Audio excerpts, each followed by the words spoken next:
پێی دەستور باشووری عێراق هەرێمی کوردستانیش بەشێکە لە خاکی عێراق و پێویستە دەستور تەنها بۆ خوار و عێراق نەبێ بۆ هەرێمی کوردستانیش بێ بۆیە پاراستنی سەروەری خاکی عێراق هەرێمی کوردستانی ژەگرێتەوە و پێویستە حکوومەتی عێراق زیاتر کاری جدیتر ڕێکەوتنامەی زیاتر لەگەڵ وڵاتانی دراوسێ بکات بۆی هێرش نەکەنە سەر هەرێمی کوردستان چونکە هێرشکردنە سەر هەرێمی کوردستان کەواتە هێرشکردنە سەر خاکی عێراقیشە بۆیە پێویستە ئێمەش لایەنە سیاسەکان حیزبە سیاسەکانی هەرێمی کوردستان هەمیشە لە گفتوگۆدا بن لەگەڵ حکوومەتی عێراقیە بۆ ئەوەی دایمەن باز لەوە بکەن کە خاکی هەرێمی کوردستان لەژێر مەترسی هێرشکردنە کە داگیرکەران دێن هێرشەکەن و ئێستا هێرشەکان گۆڕاوە بە شێوەی درۆن و جگەلەوەی کە سەروەری خاکی عێراقیشە بە زێندرێ خاکیش داگیرەکرێ بەڵام هێرشکردنەکان بە درۆنیش زیادی کردووە بۆیە پێویستە هەمیشە گفتوگۆکان چڕ بکرێنەوە لەگەڵ حکوومەتی عێراقی بۆ دانوستاندن لەگەڵ وڵاتانی دراوسێ کە ئێستا خۆ دەزانی لە ڕۆژهەڵاتی ناوەڕاست بەگشتی جەنگێک هەیە حکوومەتی عێراقیش بە دەرنابێ کە تێوە دەگلێ بۆیە پاراستنی هەرێمی کوردستانیش لە ئەستۆی حکوومەتی عێراقیە کە ئێمە نوێنەرمان هەیە لە پەرلەمانی عێراق نوێنەرانی کوردمان هەیە هەمیشە کار لەسەر ئەوە بکەن کە لە پەرلەمان زەخت لە حکوومەتی عێراقی بکەن بۆ پاراستنی هەرێمی کوردستان کەواتە ئێمە مادام دەستوری عێراق دەستورێک بێ کە تایبەت بێت دیکۆمنتێک بێت بۆ سەرجەم پاراستنی مافە مرۆڤەکان لەو خاکەدا و پاراستنی کیانیان بێ کەواتە پێویستە پاراستنی سەروەر و خاکیشیان بێ بۆیە ئێمە هەرێمی کوردستان پێویستە حکوومەتی عێراقی زیاتر پاراستنی هەرێمی کوردستان سنوورەکان و دانوستاندن لەگەڵ وڵاتانی دراوسێ چڕتر بکاتەوە. ئەمە یەکێکە لە گرفتەکان کە خەریکە ئەمنیەت بە شێوازێک دەگۆڕدرێت کە ئینسان پاراستن هەر لە سنوورەکان نییە بەڵکو وای لێ هاتووە ئێستا ئەمڕۆ لە ئەم شوێنانەی کە یەکە ئیداریەکانیشی لێیە کەواتە فەرمانگە حکوومیەکانیشی لێیە چڕی دانیشتوان و هاوڵاتیانی زۆر لێیە خەریکە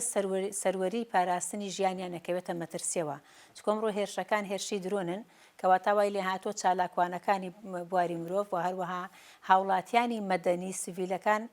کە دەبنە قوربانی جارێکی تر لەوەی کە وڵاتانی دراوسێ هێرش دەکەنە سەر سەرجەم پارچەکە معنی ئەتوانم بڵم سەرجەم زەوی سەرجەم هەرێمی کوردستان وای لێ هاتووە ئارامی تەنها لە شوێنێک نەماوە و پاراستنی ئینسانەکان لە مەترسیدایە چونکە ئینسان کاتێک کە لە شوێنێکە هەست بە پاراستنی گیانی نەکا بە تەئکید دڵەڕاوکێ هەمیشە لە زیادبووندا ئەبێت بۆیە پێویستە ڕێکەوتنامەکان بەو شێوازە بێ کە ئەم شێوازە هێرشکردنە بە تایبەتی بە درۆن بوەستێنرێ. بە تاکید ئێمەگە باز لە درێژایی مێژوو بکەین وڵاتی تورکیا وڵاتێک بۆ هەم داگیرکار بووە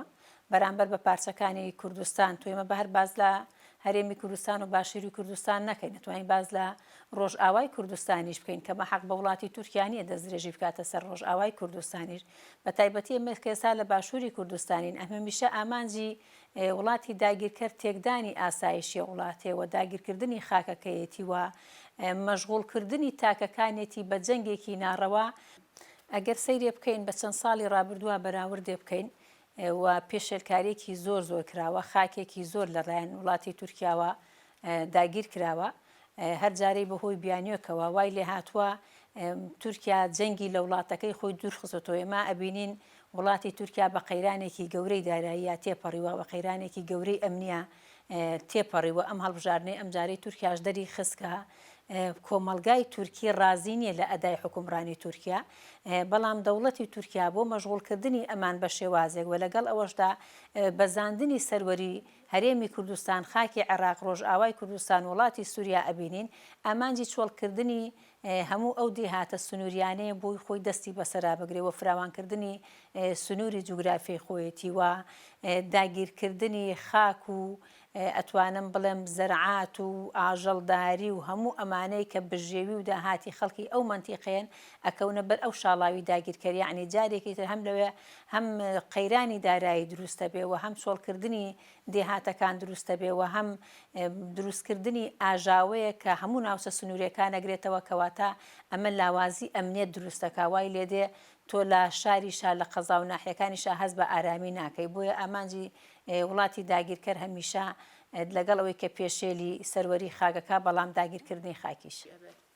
بەداخەوە لەوەتەی لە دوای سەرهەڵدانی شەڕی داعش و دروستبوونی داعش ڕۆژئاوای کوردستان بوون بە قوربانی قوربانیە کە بەرامبەر بە داعش قوربانی دومیان بەرامبەر بە وڵاتی تورکیا بەڵام سواز بۆخوا ئەوان زۆر مردانە هەم ژنیان هەم پیاویان هاتنە دەستوێنەیەکیەوە جوانیان نیشانی دنیادا کە جیهان تەسەوری ناکرد یەکێ لە قسەکانی وڵاتە ئەوروپیەکان باز لەوە کاڵێ ڕۆژئاوا لە جیاتی هەموو جیهان ڕوبەڕووی داعش بووە بەڵام لەگەڵ ئەوەشدا لە دوای لاوازبوونی دەسەڵاتی داعش بینیمان تورکیا هێرشێکی کرد بۆ ڕۆژئاوای کوردستان بەداخەوە خاکێکی زۆری ڕۆژئاوای داگیر کرد و خەڵکێکی زۆر بوونە قوربانی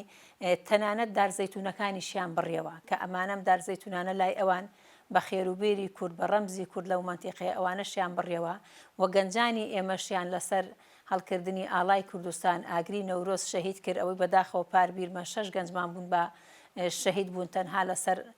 هەڵکردنی ئاڵای کوردستان بۆیە ڕۆژئاوا یەکێکە لەوانەی کە زیاتر قوربانی داوە لە ئەنجامی داگیرکردنی وڵاتی تورکیا ئێمە جیاوازیەکمان هەیە بە حکمی ئەوەی کە ئێمە سەروەریەکمان هەیە سەروەری هەرێمی کوردستانە یعنی ئێمە خاکێکی ئازادکراومان هەیە بەداخەوە هێشتا باکووری کوردستان نێتی بەڵام لەم هەڵبژارنەیە بینیمان جوانترین وێنەمان بینی کە کوڕێکی خوار 15 ساڵ بوو لە ئەنجامی ئەوەی کە جەندرمەکانی تورک ئەیگرن بە پێکەنینەوە بە سەلامەوە ڕوبەڕووی دوژمن ئەبێتەوە کە ئێمە بینیمان سەرۆک شارەوانی وانیان لابر لە ئەنجامی ئەو خۆپیشاندانە بە شێوەیەکی زۆر جوانگەڕایەوە شوێنی خۆی ئەمە جارێکی تر دەرسی وڵاتی تورکیای دادا کە کورد چیتر ڕازی نابێت لەو زڵم و زۆردارەی کە بەرامبەری دەکرێت و لە هەرێمی کوردستانیش ئێمە ڕاستە خۆمان ئێمە سەروەریەکی یا پاراستنی ئەم خاکێکی ئازادکراومان هەیە حکوومەتی هەرێم و دامەزراوەی ئەنجومەنی نوێنەرانمان هەیە بەڵام لەگەڵ ئەوەشدا لەگەڵ ئێمە گرنگە حکوومەتی عراقیش هەم لە سەرخەت بێ هەم پارێزگاری لەم پارچەی هەرێمی کوردستان بکات. وڵا پێشە شتێ سوپاسیانەکەم چونکە ئەمان ئازایانە ئەبینین ڕۆژانە لە لادێکان لە دێهاتەکان ئەبینین کە بە درۆن هێرشەکرێتە سەریان بەڵام لەگەڵەوەدا بەشێکی زۆریان ڕوبەڕوو ئەبنەوە جێی ناهێڵن وەتەنی خۆیان خاکی خۆیان دێهاتی خۆیان چۆڵ ناکەن بۆیە من پێش هەموو شتێ هەمیشە ئەواڵم کورد لە هەر شوێنێ بێ ئازایەتی خۆی نیشانەدا بەڵام گرنگترین شت ئەوەیە کە پاراستنی ئەم شوێنانە تەنها بە خەڵکی سڤیل ناکرێ بەڵکو گرنگە تۆ هێزێکی ئەمنیەتی بۆ دابدرێ هەم لە ڕووی پاراستنی خەڵکەکە هەم لە ڕووی کۆکردنەوەی ئەم زانیاریانە چونکە تۆ گرنگترین شت کاتێک گرنگە زانیاریت هەبێ ئایا دوژمن چۆن ئەیەوێ هێرشکا چۆن ئەیەوێ بێتە پێشەوە داگیرکاری بکە گرنگترین شت ئەوەیە کە خەڵکی دێهاتەکان شوێن و مەکانی خۆیان چۆڵ نەکەن چۆن بە ئازایەتی توانی ویانە لە دوای ڕوخانی ڕژێمی سەدام حوسێن گەڕێنەوە سەر زێدی خۆیان ئێستاش بۆیە پێویستە سڵ لە داگیرکەر نەکەنەوە لە شوێنی خۆیان بمێننەوە و گرنگە ئێمە کوردان لە کاتێکا کە هێرشی درۆن لە هەر شوێنێگەکرێ لەسەر شەقام هەمومان خۆپیشاندانی مەدەنی بکەین هەم لە هەر لە 4 پارچەی کوردستان و لە هەم دنیای شەقامەکانی ئەوروپا و ئەمریکاش بۆی نەتەوە یەکگرتوەکان بینینە سەرخەت بۆی لێرەیە کار لەسەر ئەوە بکرێ هێرشی داگیرکاری بوەستێنرێجا هەم بە درۆن بێ هەم بە بەزاندنی سەروەری خاکمان بێ.